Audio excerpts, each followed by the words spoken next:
Hello friend, welcome to BPSC platform. Today we are going to discuss about geography of Bihar और इसमें हम बात करेंगे रिवर्स के बारे में, जो हमारे बिहार के अंदर जितनी नदियाँ बहती है उसके बारे में चर्चा करेंगे और ये हमारे एग्जाम के दृष्टिकोण से बहुत ही ज़्यादा इम्पोर्टेंट है। और चलिए हम स्टार्ट करते हैं। इसके पिछले लेक्चर में हमने बात किया था कि ज्योग्राफी ऑफ बिहार के बारे में बात किया था, इंट्रोडक्शन हमने किया था बिहार के बारे में, कितने जिले हैं, सारे चीज़ों के बारे में जो हमारे ज्योग्राफी से संबंधित थे। इसमें हम बात करेंगे, ज़्यादातर हम बात करेंगे पूरे रिवर के बारे में, जितने भी नदियाँ बहती है आप देख रहे होंगे, आप इस मैप में देख रहे होंगे, हम इसकी चर्चा करने वाले हैं। जो हमारे एग्जाम के दृष्टिकोण से जितना महत्वपूर्ण हो सकता है उसके बारे में हम चर्चा करेंगे। ठीक है, चलिए तो देख लीजिए। इसको पहले हम बताने से पहले मैं आपको बताना चाहता हूँ कि ये जो भारत का जो नदी का जो सिस्टम है, ड्रेनेज जिसको बोलते हैं प्रवाह तंत्र, ठीक है, हम इसको बारे में चर्चा करेंगे। जब इंडियन ज्योग्राफी पढ़ेंगे तो डिटेल से चर्चा करेंगे, तो इसके लिए आपको परेशान नहीं होना है कि कोई भी टॉपिक छूट जाएगा। ठीक है, तो इंडियन ड्रेनेज सिस्टम की अगर बात करते हैं तो हम देखते हैं पहले हिमालय रिवर और पेनिनसुलर रिवर दो तरह से बांटे। एक ऐसी नदी है जो हिमालय से निकलती है और एक ऐसी नदी जो प्रायद्वीपीय भारत से निकलती है, प्रायद्वीपीय भारत के पठारों से निकलती है, उसे बोलते हैं पेनिनसुलर रिवर। ठीक है, तो हिमालय नदियों में हमने दो भागों से बांटा है। कैसे भाई? एक एंटीसीडेंट रिवर्स, ऐसे रिवर जो पूर्ववर्ती, पूर्ववर्ती मतलब क्या हुआ, एंटीसीडेंट मतलब क्या हुआ, आप समझ रहे हैं? तो एंटीसीडेंट का मतलब हुआ पूर्ववर्ती नदी मतलब पुराना, ओल्डर लिखा मैंने क्या, ओल्डर। तो वैसी नदियां जो हिमालय के उत्पत्ति से पहले से है, हिमालय जब नहीं था ना उसके पहले भी था ये नदी। जैसे कि बात करें सिंधु नदी, जैसे बात करें ब्रह्मपुत्र नदी, तो ये नदियां है ना कि हिमालय को काटते हुए, अगर अपना रास्ता परिवर्तन नहीं कि हिमालय को काटते हुए जहां बह रही है वहां बहती है। ठीक है, जैसे आप देखते हैं कि सिंधु नदी हिमालय में गॉर्ज का निर्माण करती है। ठीक है, आपने देखा होगा। तो ये हमारा एंटीसीडेंट होगा पूर्ववर्ती नदियां। नन एंटीसीडेंट रिवर्स होता है उनको बोलते हैं हम अनुवर्ती नदियां, या हम बोल सकते हैं ये जो ऐसी नदियां जो नई नदियां, यंगर है, जवान है, ठीक है, तरुण अवस्था में है, तरुण अवस्था में है, जवान है, यंगर है, ये सब नदियां नन एंटीसीडेंट जो हिमालय की उत्पत्ति के बाद हुई है, जैसे गंगा यमुना उनके ग्लेशियरों से निकलती है। हिमालय के में जो ग्लेशियर, जैसे गंगोत्री ग्लेशियर, यमुनोत्री ग्लेशियर, सब उस तरह से नदी जो निकलती है, ये सारी नदियां हो गई नन एंटीसीडेंट रिवर, जैसे कि हम यंगर रिवर भी बोल सकते हैं।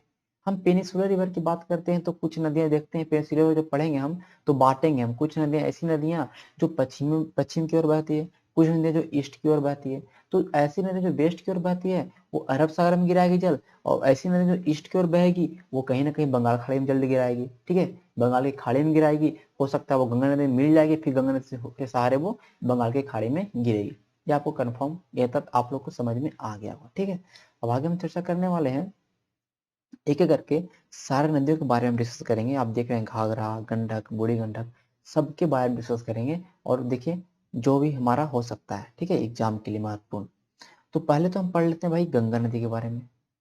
आप देख रहे हैं गंगा नदी, तो ये गंगा नदी के बारे में अगर बात करते हैं तो आपको पता है गंगा नदी कहाँ से निकलता है, तो गंगोत्री से निकलता है, जो कि उत्तराखंड में। ठीक है, ये हम पढ़ेंगे बाद में, लेकिन अभी मैं आपको बता दिया कहाँ से निकलते हैं भैया। देखिए उधर उत्तराखंड है, इधर इधर से गंगा नदी आती है। ठीक है, अब हम पूरा अच्छे से अगर मैप बनाया जाए तो हम देखेंगे गंगा नदी कैसे निकलती है।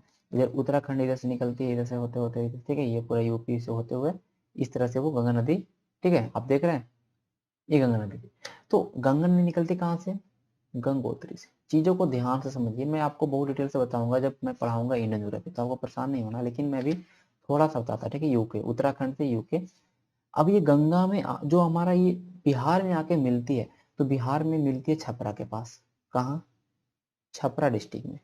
ठीक है, कहीं आप देखिए सारा लिखा रहेगा आपको, कहीं कहीं सारण या बक्सर, तो यहीं पे सारण यहीं पे बक्सर है, तो दोनों आप ध्यान रखिए, तो छपरा डिस्ट्रिक्ट। ठीक है, अब देखिए गंगा नदी जो है, आप देखते हैं बॉर्डर का निर्माण करती है, बक्सर के पास देखिएगा या आरा के पास देखिएगा, तो देखिए यहाँ पर जो आप देख रहे हैं ना, ये आरा क्षेत्र है, भोजपुर जिसको बोलते हैं। तो यहाँ पर देखते हैं इधर बलिया है, इधर आपका बात करेंगे तो इधर आपका आरा है। तो ये कहीं ना कहीं बाउंड्री का निर्माण करती है, बिहार यूपी की बाउंड्री का। तो सवाल आता है कि बिहार और यूपी, इन के बाउंड्रियों का निर्माण कौन कौन सी नदियां करती है? तो पहला आप देखिए इधर स्टडी गंडक, एक गंडक नदी देख रहे हैं यहाँ पे इधर यूपी है, ये बिहार है, फिर यह नदी का जो नदी है कहीं ना कहीं बाउंड्री का काम कर रही है। तो पहला गंडक, दूसरा भाई देख लो घाघरा नदी, थोड़ा सा बना रही लेकिन बाउंड्री तो बना रही है। घाघरा, तीसरा हमारा गंगा, ठीक है। चौथा क्या हो गया, देखिए कर्मनाशा, कर्म का नाश होगा, ऐसा बोला जाता है कि इस नदी में जो नहाएंगे उनका कर्म का नाश होगा, ठीक है, कर्मनाशा रिवर। तो ये सारी नदियां बिहार और यूपी के बॉर्डर के लिए काम करती, सवाल आया था एग्जाम में तो आपके ध्यान में होना चाहिए, ठीक है, मैंने जो बता दिया। अब देखिए चीजों को हम पढ़ेंगे ध्यान से और हम चीजों को देखेंगे कि जो घाघरा नदी निकलती है कहाँ से। पहला बात तो घाघरा घाघरा नदी, ये देखिए ये इधर हमारा नेपाल है, जो घाघरा नदी है ना ये नेपाल से निकलती है, पहला बात, ठीक है। हम पढ़ेंगे बाद में भी, लेकिन अभी देख लेते हैं, नेपाल से निकलती है। और अब मैं आपको एक लिस्ट दे दूंगा तो आप लिस्ट को देख लीजिएगा कि नेपाल में कहाँ से निकलती है। हमें अब गुरला माता नामपा से निकलती है, लेकिन मैं उसको बाद में आपको बता दूंगा, ठीक है। लेकिन अभी ध्यान रखिए जो आपको लिए महत्वपूर्ण है। अभी घाघरा नदी कहाँ में मिलती है, तो ये भी नहीं मिलती है भैया छपरा के पास। कहाँ मिलती है, तो घाघरा नदी भी मिलती है छपरा के पास, ठीक है। चलिए हम अभी बात कर रहे हैं उत्तरी बिहार की नदी का। ऐसे नदियां जो हिमालय से निकल रही है सब उत्तरी बिहार देखिए, इधर जो जितनी नदी आप देख रहे हैं ना ये सब हिमालय की नदियां, इधर से जितनी नदी निकल रही है ये सब पठारी नदियां, दक्षिणी पठार का नदियां। तो हिमालय की नदियों को बेसिकली दो भाग में बांट सकते हैं। एक तो हमारा हो गया जो कि हिमालय से निकलती है, एक जो हमारा दक्षिणी बिहार वाला हो गया जो कि दक्षिणी पठार से निकलती है, छोटा नागपुर पठार, हजारीबाग का पठार, कैमूर के पठार से नदियां निकलती है, उसको बोलते हैं हम कौन सा, तो पठारी नदियां, ठीक है। तो चलिए अब हम देखने वाले हैं कि मैंने घाघरा के बारे में बता दिया, घाघरा नदी कहाँ, छपरा में। तो घाघरा का अन्य नाम की बात करेंगे तो घाघरा का अन्य नाम है करनाली। क्या भाई, घाघरा का अन्य नाम हम बात करेंगे करनाली है। और इसी नदी को कहीं कहीं देखते हैं यूपी में सरयू नदी के नाम से, ठीक है, सरयू नदी। सरयू नदी और करनाली नदी ये घाघरा का ही नाम है, आपको दिमाग में होना चाहिए। नेपाल से निकलती है और यहाँ के जाके छपरा में मिलती है गंगा में, और फिर गंगा का सहारे ये बंगाल की खाड़ी में गिरती है। सेकंड नदी पर आपका आता है जो मैंने बोला गंडक। ये गंडक है जो कहीं ना कहीं पश्चिमी चंपारण के क्षेत्र, ये पश्चिमी चंपारण सबसे बड़ा जिला मैंने कल ही बताया था, ओके। ये पश्चिमी चंपारण के एरिया से होते हुए ये गंडक नदी ये भी आके कहाँ मिलती है, तो गंगा नदी में। और गंगा नदी में कहाँ मिलती है भैया, ये आपको दिमाग में होना चाहिए, दानापुर में। कहाँ, दानापुर में, ठीक है। जो ये छपरा नदी आप देख रहे हैं, सॉरी छपरा बोल रहे हैं, ये जो आप गंडक नदी देख रहे हैं ये आपको कहाँ मिलती है, तो दानापुर के पास। ये आपके दिमाग में होना चाहिए और ये आपको याद भी होना चाहिए, ठीक है। ठीक है, अब चलिए आगे बढ़ते हैं। चलिए आगे बढ़ते हैं, ये हमारा बूढ़ी गंडक देख रहे हैं, ये भी नेपाल से निकलती है, ठीक है। कहाँ से निकलती है भैया, नेपाल से, सोमेश्वर श्रेणी से। देखिए मैंने बताया था ऊपर में क्या है, ये सोमेश्वर की पहाड़ है, सोमेश्वर श्रेणी है, तो सोमेश्वर श्रेणी से निकलती है बूढ़ी गंडक। और बूढ़ी गंडक देखिए निकलती, इधर आते आते आते देखिए कहाँ मिल रही है बूढ़ी गंडक, कहाँ मिल रही है, तो ये भाई खगड़िया के पास मिलती है। कहाँ मिलती है, खगड़िया के पास। सारा चीज नोट डाउन करना आपको, ठीक है। खगड़िया के पास जाके गंगा मिलती है और फिर जाके, और देखिए ये बागमती नदी देख रहे हैं, ये बागमती नदी है जो ये बूढ़ी गंडक की सहायक नदी है, बूढ़ी गंडक में आके मिल जाती है और फिर जाके गंडक है जो खगड़िया मिलके अपना जल गंगा में गिराती है, ठीक है। चलिए यहाँ तक किन्हीं को कोई दिक्कत नहीं है, बागमती नदी है जो, ओके, कहाँ मिलती है, तो बूढ़ी गंडक में। चलिए कोई दिक्कत नहीं। देखिए अब यह सवाल आता है कि गंगा नदी है जो इसकी लंबाई कितनी है, तो 2525 किलोमीटर, पहला बात। बिहार में कितनी लंबाई है, 445 किलोमीटर, ये पूरे इंडिया में है, ठीक है, पूरे, ठीक है। अब बात करेंगे पूरे गंगा नदी की पूरी लंबाई कितनी है, 2525 किलोमीटर, ठीक है, ये पूरे बिहार में है 445 किलोमीटर। पूछता है कि जो गंगा नदी है बिहार में सबसे ज्यादा, पूछता है सवाल में कि जो गंगा नदी भैया वो बिहार में सबसे ज्यादा कौन से डिस्ट्रिक्ट में है, तो 99 किलोमीटर के क्षेत्र में फैली है, 99 किलोमीटर लंबाई है इसकी, और ये हमारा है कहाँ, पटना में। ये सवाल आपका एग्जाम में पूछा जा चुका है। चलिए यहाँ पे देखते हैं कि बागमती, कमला और महानंदा, बीच में कोसी को छोड़ दे तो बागमती, कमला और महानंदा। कमला इधर एक बलान नदी है, बलान नदी, ठीक है, तो आप देखेंगे बाद में, ठीक है। तो बागमती, कमला और महानंदा नदी तीनों, सॉरी ये तीनों जो कहाँ से निकलता है भाई, महाभारत श्रेणी से, जो कि कहाँ है, नेपाल में। और ये कौन किसकी भाग है, तो हिमालय का भाग। चलिए कोई दिक्कत नहीं होगा, चलिए ठीक है। अब देखिए हम बात कर रहे हैं, तो ये कमला नदी जो कहाँ मिलती है आके, कोसी में। महानंदा नदी कहाँ है, तो ये जाके डायरेक्टली आके मिलती है गंगा में। तो सबसे पूर्वी नदी कौन है आपका बिहार का, महानंदा। सबसे पूर्व में जो नदी है जो गंगा मिलती है बिहार से वो है महानंदा नदी। और सबसे अगर हम पश्चिमी की बात करें तो घाघरा नदी, ठीक है। देखिए बात यहाँ पे ये है कि महानदी एक है, एक महानदी उड़ीसा में है, लेकिन ये महानंदा है, तो ये आपको कंफ्यूजन नहीं होना कभी, ठीक है। आप कंफ्यूज करते होंगे हमेशा। ये देखिए, ये जो कोसी नदी है कहाँ से निकलती है? गोसाईनाथ से। ये नेपाल में है, गोसाईनाथ से। और कहीं कहीं आप देखिए गोसाईनाथ के कहाँ से? सप्तकोशी से। सप्तकोशी, सप्तकोशी क्यों नाम है? कि 7 नदियों को मिला के बना सप्तकोशी। हम देखेंगे साथ बाद में जब पढ़ेंगे पूरे हम रिवर के बारे में। लेकिन मेनली जब हम देखते हैं अरुण कोसी और सन कोसी, दो नदियों से मिलके ये सप्त कोसी का निर्माण, सॉरी कोसी का निर्माण हुआ। और ये कोसी नदी जो है ना, ये कोसी नदी है जो कुर्सेला के पास, ये कुर्सेला के पास आके बिहार में, सॉरी गंगा नदी में मिलती है। कहाँ पे? कुर्सेला के पास, ठीक है। चलिए तो हो गया हमारा। ये जो कोसी नदी है ना, बहुत ही बदमाश नदी है। कोसी नदी अपना इतना मार्ग परिवर्तन करती है, इतना मार्ग परिवर्तन के नाम से जानी जाती है कि इसे बोला जाता है कि पूछता है कि सर्वाधिक मार्ग परिवर्तन करने वाली नदी कौन है? सबसे ज्यादा मार्ग परिवर्तन, बहुत ज्यादा, कभी ऐसे चलेगी, कभी ऐसे चलेगी, कभी ऐसे चलेगी, ठीक है। तो ये आपका एग्जाम में आता है सवाल, तो ये हमारा होता है कौन सा? कोसी नदी। और ज्यादा मार्ग परिवर्तन का नहीं, बहुत ज्यादा बाढ़ लाते हैं, कभी इधर से टूट के निकल जाते हैं, कभी इधर टूट के निकल जाते हैं। तो जानते हैं कि कोसी नदी हमेशा बाढ़ लाते रहती है उत्तरी बिहार के क्षेत्र में। ओके। और इसमें जो भी नदियां, सहायक नदियां, सब इसमें मिल मिलके बहुत ज्यादा इसमें जल होता है, बहुत ज्यादा तीव्र गति में बहती है। जैसे कि हम बात करेंगे बूढ़ी गंडक की, तो बूढ़ी गंडक ऐसी नदी है कि सबसे ज्यादा तेज अवस्था में, सबसे तीव्र चलने वाली नदी कौन सा है? सबसे फास्टेस्ट चलने वाली नदी कौन सा है? तो बूढ़ी गंडक नदी। ये कौन सा है? बूढ़ी गंडक, ठीक है। तो मार्ग परिवर्तन के नाम से कौन जाने जाते हैं? कोसी नदी। कोसी नदी को क्या बोलता है भैया? बिहार का शोक। बिहार का शोक क्यों? कि बिहार के लिए बहुत दुख का काम करती है, बहुत ही प्रॉब्लम करती है, बाढ़ लाती है। उसी तरह हम बात करें दामोदर नदी, जो कि बंगाल का शोक के नाम से जानी जाती है, ठीक है। चलिए, हमने उत्तरी बिहार की जितनी नदियों के बारे में था हमने चर्चा कर लिया। अब हम नीचे बात करेंगे। हाँ, आप थोड़ा सा देखिए, एक चीज मैंने छोड़ दिया। जो गंडक नदी है ना, इसका बहुत सारा नाम है। गंडक जो नदी आप देख रहे हैं, इसका बहुत सारा नाम है। तो हम इसके थोड़ा सा चर्चा कर लेते हैं, गंडक नदी का क्या क्या नाम है। ओके, तो देखिए, हम लिखते हैं आपको गंडक नदी का अन्य नाम। आपको ये दिखाई दे रहा होगा। तो गंडक नदी का अन्य नाम देखिए क्या क्या है। पहला बात कि काली गंडक। देखिए, बूढ़ी गंडक मत ध्यान रखें, बूढ़ी गंडक अलग नदी है, ठीक है। और बूढ़ी गंडक जो है ना, सबसे लंबी सहायक नदी है गंगा की बिहार में। देखिए, सबसे लंबा है कि नहीं? देखिए, तो ये भी एक सवाल आता है कि सबसे बड़ी नदी, सहायक नदी कौन सी गंगा की है? तो बूढ़ी गंडक है बिहार के अंदर, ठीक है। और बात करें घाघरा नदी की, तो घाघरा नदी जो आप देख रहे हैं, ये गंगा की दूसरी सबसे बड़ी सहायक नदी, यमुना के बाद। यमुना सबसे पहली में है और दूसरा में है घाघरा, लेकिन ठीक है। अगर हम बात करें बिहार में, तो बूढ़ी गंडक की सबसे बड़ी गंगा की सहायक नदी है। ओके। और सबसे तेज चलती है कौन सा? बूढ़ी गंडक। सबसे तीव्र में स्पीड में कौन चलती है? बूढ़ी गंडक, ठीक है।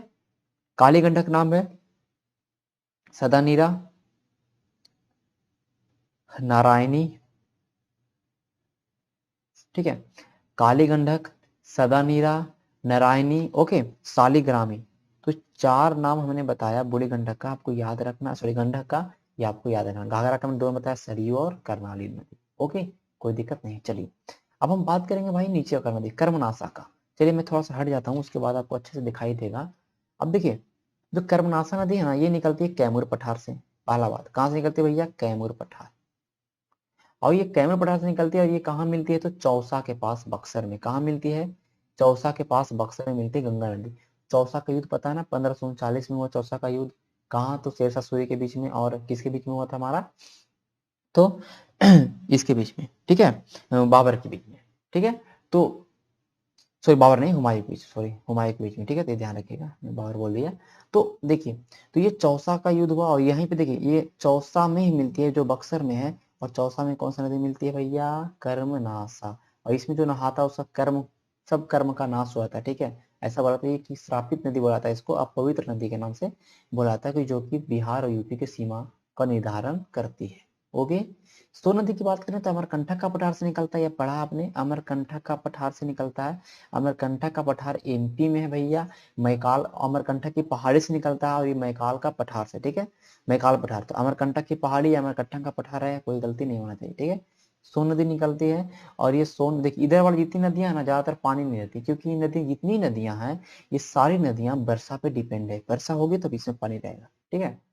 सोन नदी जो है, ये जो सोन नदी आप देख रहे हैं, ये कहाँ मिलती है? तो ये हम बात करेंगे दानापुर में। कहाँ मिलती है भैया? दानापुर में मिलती है गंगा नदी में। कहाँ मिलती है? दानापुर में मिलती है, पटना के दानापुर के पास गंगा नदी में जाके मिलती है। कौन सा नदी? तो सोन नदी। कौन सा नदी?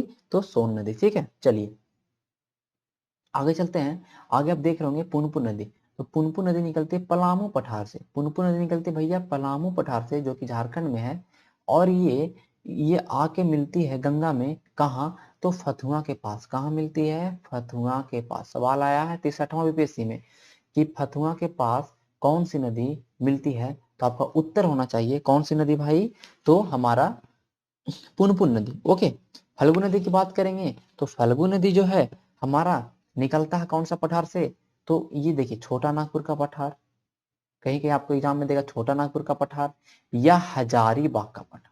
ये दोनों पठार झारखंड में, छोटा नागपुर पठार और हजारीबाग का पठार। जब छोटा नागपुर पठार को हम दो भागों में बांटते हैं तो हम बात करेंगे नीचे रांची का पठार, ऊपर में हजारीबाग का पठार। तो हजारीबाग का पठार एग्जाम में दे या तो छोटा नागपुर का पठार का एग्जाम में दे, कोई दिक्कत नहीं है। ऐसे निकलती है फल्गु नदी। और ये फल्गु नदी हमारा जाके टाल क्षेत्र में, ये गंगा में डायरेक्टली जाकर नहीं मिलती, पहले टाल क्षेत्र में जाती है, फिर टाल क्षेत्र से मतलब कहने का मतलब एकदम पूरा बिखर बिखर जाती है और फिर वहां से जाके फिर ये गंगा नदी में मिलती है। ये देखिए चिउल है जो कि लखीसराय तरफ की नदी है। ये छोटी नदी महत्वपूर्ण नहीं उतना है आप हमारे एग्जाम के लिए। ये देखिए अजय है जो कि जमुई से निकलती है। ठीक है, अजय नदी है और ये नदी जाके भी मिलती है गंगा में। चलिए हमने सारे नदियों के बारे में चर्चा कर लिया, अब कोई भी नदी हमारा बचा नहीं। ठीक है भाई, अब देखो हम आगे चलेंगे थोड़ा सा, तो हम बात करेंगे थोड़ा सा नहर के बारे में। ओके, नहर। चलिए ठीक है भाई, हम थोड़ा सा बात करने वाले हैं कि कौन कौन से नहर। देखिए नहर की अगर बात करेंगे हम, ओके नहर की अगर हम बात करेंगे तो देखिए क्या देखने वाले हैं कि गंडक नदी है ना, गंडक नदी पे जब गंडक नदी गंगा में मिलने से पहले इस पे नहर का निर्माण किया गया है। और वो कौन कौन से नहर है जो कि आपके एग्जाम के लिए महत्वपूर्ण है? त्रिवेणी नहर, एग्जाम में पूछा गया सवाल। त्रिवेणी नहर, तिरहुत नहर। ओके, नहर का इंग्लिश कैनाल होता है, ठीक है, आप ध्यान में रखिएगा। ठीक है, तिरहुत नहर। हम बात करेंगे सारण नहर। ओके, टेउर नहर। ये चार नहर है जो गंडक नदी पे बनी है। ठीक है, ये आप ध्यान रखिएगा। ठीक है, चार नहर। ओके, हम बात करेंगे थोड़ा सा कोसी की बात करेंगे। तो कोसी पर देखते हैं तो एक हमारा नहर है राजपुर नहर, राजपुर नहर। और देखिए कोसी के इधर इधर बात करें, इधर इधर एक नहर निकली उसको बोलते हैं पूर्वी कोसी नहर, ये वो बोलते हैं पश्चिमी कोसी नहर। समझ रहे हैं अब चीजों को आप लोग? ध्यान में आ रहा होगा। ठीक है, आपको याद हो जाएगा, कोई परेशान नहीं होना आपको, बस थोड़ा सा आपको रिवीजन करना है, चीजें को रिवीजन करनी है। बाकी ऐसा कोई भी ज्योग्राफी का टर्म नहीं होगा जो मैं आपके दिमाग में घुसा पाऊँ। ठीक है, चलिए हम बात करेंगे थोड़ा सा, ये हम देखते हैं सोन नदी की बात करते हैं। तो सोन नदी पर एक परियोजना बना जिसको, ठीक है, सोन नदी पर परियोजना बना था जो कि 1874 में। कब बना भाई? 1874 में। बहुत ही पुराना नहर परियोजना है। और इसमें दो नहर निकलता है, एक इधर से पूर्वी सोन नहर डेरी ऑन सोन के पास, एक है पश्चिमी सोन नहर। बस यही है पूर्वी सोन और पश्चिमी सोन। ठीक है, हमने सारे नहरों के बारे में बात कर लिया। अगले वीडियो में हम बात करेंगे थोड़ा सा, हम देखेंगे झील के बारे में देखेंगे। और फिर उसके बाद हम मिट्टी की बात करेंगे, बिहार की मिट्टियों के बारे में बात करेंगे, खनिज के बारे में बात करेंगे, चट्टान के बारे में बात करेंगे। ठीक है, एक दो वीडियो और आएगा। अब देखिए थोड़ा सा हम बात बताने वाले आपको, इसी में मैं आपको समझाने वाला हूँ। जैसे कि क्या होता है ना, मैं आपको इसको मिटा देता हूँ, आप लोग इसको राइट डाउन कर लिए होंगे ना। चलिए मैं क्या बताने वाला हूँ कि जो इधर की जो नदियां आती हैं, जैसे कि मान लेते हैं बूढ़ी गंडक की बात कर लेते हैं। मैंने बताया कि ये सारी नदियां हैं ना, जितनी नदियां हैं ऊपर की जितनी नदियां आप देख रहे हैं, उसमें बूढ़ी गंडक भी बहुत तेज चलती है। और ये जितनी नदियां तेज चलती है, अधिकतर नदियां से जो अधिकतर नदियां हैं, ये कौन सा क्या काम करती है? तो ये जो नदियां हैं मिएंडरिंग करती है। ठीक है भाई, कॉज क्या करती है? तो मीएंडरिंग। मीएंडरिंग मतलब होता है विसर्पन। क्या करती है? विसर्पन। मतलब सर्प के जैसा, आप देखिए सांप सर्प लगा, मतलब इट मीन्स इस तरह से चलती है और बहुत ही ज्यादा स्पीड में बहुत ज्यादा मार्ग परिवर्तन करती है। तो कभी कभी क्या होता है ना, मार्ग परिवर्तन करने का मतलब कभी कभी क्या करती है नदियां, ये नदियां देखिए आती है, कभी कभी क्या होता है कि इनका फ्लो टूटता है और ये यहाँ से रास्ता तोड़ के यहाँ ऐसे बहने लगती है। देखिए आप आपके सामने देखिए, आपके सामने ये मैप बना होगा, ये देखिए मैं इसको बता दूं आपको। ओके, थोड़ा सा जूम कर दूं तो आपको अच्छा दिखाई पड़ेगा। ठीक है, देख लीजिए, और जूम कर देता हूँ। देखिए अब देखिए यहाँ से टूट गया और फिर देखिए यहाँ से आराम से बहने लगी। तो ये जो बीच में जो टूट गया भाई, देखो अगर इसको हम थोड़ा सा हटाते हैं, ठीक है, चलिए अब समझ रहे हैं चीजों को, क्लियर होगा। ये जो पार्ट है ना, ये जो अब इसमें तो पानी भरा है, ये बन जाता है झील, ये बन जाता है झील। तो विसर्पण से जो बनता है उस झील को बोलते हैं गोखुर झील, और गोखुर झील को इंग्लिश में बोलते हैं ऑक्स बाउ लेक। ऑक्स बाउ लेक क्यों बोलते हैं? क्योंकि इसका पैर जो ये देखिए, जो बैल होता है ना, बैल का ये खोड़ी है ना, इस तरह से होता है, पता है, पैर का खोड़ी। तो इस तरह से जो झील निर्माण होता है गोखुर झील, जैसे कि हम देखते हैं बेगूसराय में कांवर झील, बेगूसराय में कांवर झील है जो गोखुर झील का उदाहरण है। किस झील का उदाहरण है? गोखुर झील का उदाहरण है कांवर झील, ठीक है। हम पढ़ेंगे ज्योग्राफी में तो अच्छे से पढ़ेंगे सारे झील के बारे में, झील का हम टाइप ही पढ़ेंगे, ठीक है, ओके, कोई दिक्कत यहाँ तक के नहीं होगा। और ये नदियां जो लाती हैं, जो मिद्रा लाती है, जो मिट्टी लाती है, ये नवीन जलोढ़ मिट्टी लाती है। क्योंकि ये नदियां देखिए, ये नदियां सब नई नदियां, नई नदियां हैं, और ये बहुत ज्यादा कहने का मतलब इतना ज्यादा अवसाद लेके आती है, इतना तेज में अवसाद लेके आती है, फिर आके सारा अवसाद को छोड़ देती है पूरे गंगा मैदान में। कहने का मतलब ये अगर हम देखते हैं, ये पूरा बीच, ये बीच में देखिए, इधर गंगा मैदान है, तो ये पूरे चारों पर क्या करती है, मिट्टियां छोड़ती है। और ये मिट्टियां होती है नवीन जलोढ़ मिट्टी, जिसको अगर हम बात करते हैं बोलते हैं खादर मिट्टी। क्या बोलते हैं? खादर मिट्टी। तो नई जलोढ़ मिट्टी क्या बोलते हैं? खादर मिट्टी। और पुरानी जलोढ़ की मिट्टी क्या बोलते हैं? भांगर मिट्टी। क्या बोलते हैं? वांगर मिट्टी, जो कि दक्षिणी बिहार के क्षेत्र में पाया जाता है। चलिए कोई दिक्कत यहाँ तक के आपको नहीं होगा, यहाँ तक के चीजों को आप लोग क्लियर कर पाएंगे। फिर कहीं कहीं क्या होता है, कुछ कुछ नदियां जो आती है उत्तरी बिहार की, तो बीच बीच में कहीं कहीं पानी जमाव जमाव छोड़ रही है, पानी जमाव, जैसे कि आप देखें इस तरह से इसने झील का निर्माण किया, जैसे कहीं कहीं बीच में पानी का जमाव होता है, छोड़ और फिर अपने बहने लगती है, तो इस जो पानी के जमाव के क्षेत्र को बोलते हैं दियारा। तो जो दियारा देखने को मिलेगा, आपने कभी देखा होगा दियारा, नाम सुना होगा, तो जो दियारा देखने को मिलता है ज्यादातर उत्तरी बिहार में मिलता है, दक्षिणी बिहार में दियारा नहीं मिलेगा। दक्षिणी बिहार में क्या मिलता है भैया? टाल मिलता है। क्या मिलता है? टाल मिलता है, ठीक है। तो उत्तरी बिहार में क्या मिलता है? हमारा दियारा। अब देखिए आगे चलेंगे, कुछ हम प्रश्नों को करेंगे, बस ज्यादा नहीं, 2-4 प्रश्नों को करेंगे हम, ओके। अब देखिए ये आपके लिए चार्ट है, इसका आप स्क्रीनशॉट ले लीजिए, मैं हट जाता हूँ, इसका आप स्क्रीनशॉट ले लीजिए, क्योंकि आपके लिए महत्वपूर्ण है। कौन नदी कहाँ से निकलती है, कहाँ जाके मिलती है, ये लंबाई जरूरी नहीं याद करने का, ठीक है, जरूरी नहीं है, महत्वपूर्ण नहीं है, एकदम महत्वपूर्ण नहीं है, ठीक है आपके लिए, ठीक है। तो ये आप इसको याद नहीं रखना, लेकिन कम से कम गंगा का याद रख लीजिए, कुछ कुछ नदियों का याद रखना है, ये सबका इन्हीं के सबका आपको याद रखना, स्मार्ट स्टडी करना आपको, ना कि जानवर के जैसा पढ़ना है, एकदम पढ़ रहे हैं दिन भर, इस तरह से नहीं, ओके। चलिए, जैसे बूढ़ी गंडक सोमेश्वर श्रेणी से निकलता है, बागमती महाभारत श्रेणी से निकलता है, कमला महाभारत मैंने बताया भी अभी आपको, ठीक है। आगे देखते हैं कि ये देख लिया, आप लोग सब देख रहे होंगे, सब चीजें आप लोग सब पता चल रहा होगा, ठीक है। तो आपको ये ध्यान में रखना चाहिए, ठीक है। जैसे मैंने देखिए बताया अभी, फल्गु नदी है जो कहाँ से? टाल क्षेत्र में मिलती है, ना कि ये फल्गु नदी कभी भी आप अगर एग्जाम में अगर दे दे कि जाके फल्गु नदी मिलती है गंगा में, तो ये आपका गलत हो जाएगा, ठीक है। चलिए अब सवाल आपका देखिए आपके सामने है, मैं आ जाता हूँ, ओके। देखिए भाई एक सवाल आप देख रहे हैं, एक सवाल पूछ रहा है, बिहार के प्रवाह तंत्र का मुख्य आधार कौन सा है? तो गंगा नदी। अरे बिहार में जो प्रवाह तंत्र देख रहे हैं, मुख्य तो गंगा नदी है ना, मेन इस चीज की तो सहायक नदियां सब है, इसी का सारा पूरा बेसिन है। तो गंगा नदी सवाल में आपको उत्तर। सेकंड है कि कितने भागों में बांटे हैं प्रवाह प्रणाली को? हमने 2 भागों में बांटा है। कैसे? ऊपर से जो हिमालय से नदियां आती है, और नीचे में दक्षिणी पठार से जो नदियां आती है, दो ही तरफ से मैंने बांटा है, 2 तरफ से मैंने बांटा है प्रवाह प्रणाली को, 2 तरफ से, हिमालयी नदियां और दक्षिणी पठार की नदी।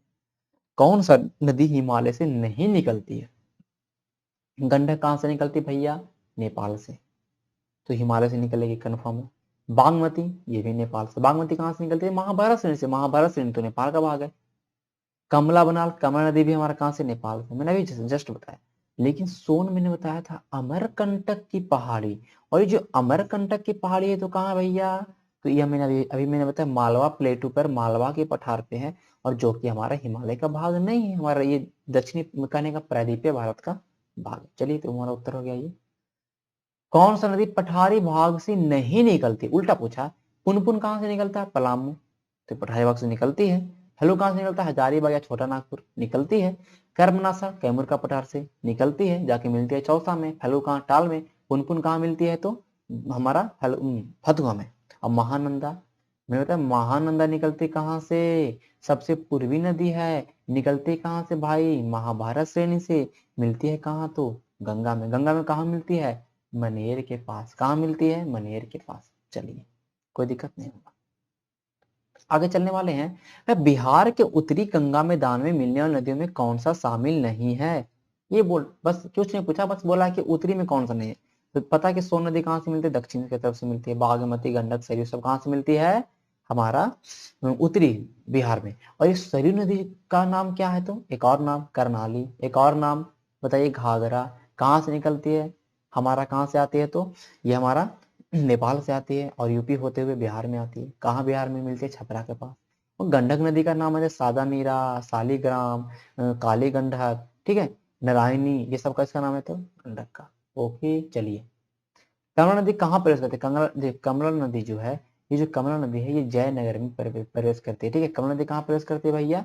तो जयनगर में। ठीक है, उत्तरी बिहार में किस नदी की औसत धारा सबसे ज्यादा तेज है, सर्वाधिक है? मैंने बताया बूढ़ी गंडक बहुत ही स्पीड से चलती थी, ये भी आपके लिए महत्वपूर्ण है।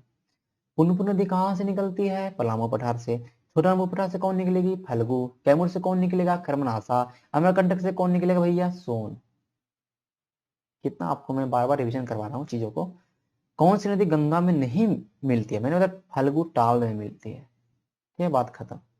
बिहार में किस नदी से सर्वाधिक गोखुर झील है? देखिए सहरसा में जो जिला है वहां सबसे ज्यादा गोखुर झील का निर्माण होता है। सबसे ज्यादा कौन सा झील का?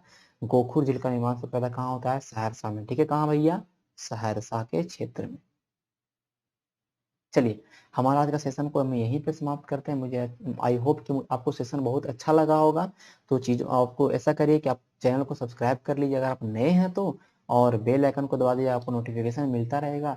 और हमारा जल्दी इस पे पॉलिटी का वीडियो आने वाला। पॉलिटी में बहुत ही डिटेल से चर्चा करूंगा, बहुत ही अच्छा लेवल से आपका पॉलिटी का इतना अच्छा मैं कंसेप्ट को आपके अंदर विकसित कर दूंगा कि पॉलिटी के सवाल कितनों घुमा देगा ना, तो आप उस सवाल का उत्तर कर पाइएगा। ठीक है, चलिए, तो चैनल को सब्सक्राइब करिए, लाइक करिए, तो सबको बोलते हैं, मैं ही बोल देता हूँ, और लाइक भी कर देना भाई। चलिए, धन्यवाद सबको।